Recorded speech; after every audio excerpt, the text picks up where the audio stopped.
Welcome to Pindar Poetry. We hope you learned something new. You start by signing in and going straight to the page you want to remove access from. This is necessary because some controls only appear when viewing the page.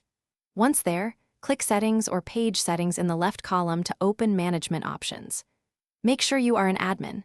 If you aren't, request admin access or ask an existing admin to proceed.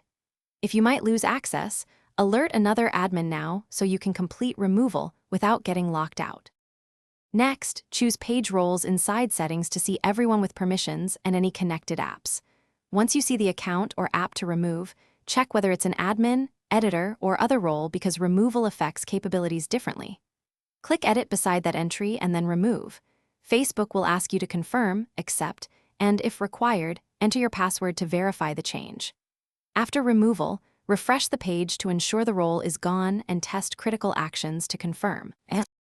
Finish by verifying the role is gone. Reopen Page Roles and attempt an action the removed account could previously perform to confirm success.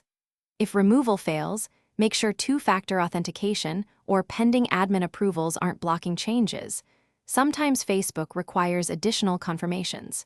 If the access is tied to Business Manager or an app, switch to Business Settings or the Support inbox to revoke app-level permissions.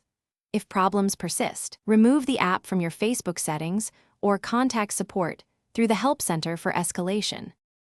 Thanks for watching. Consider subscribing if we helped you.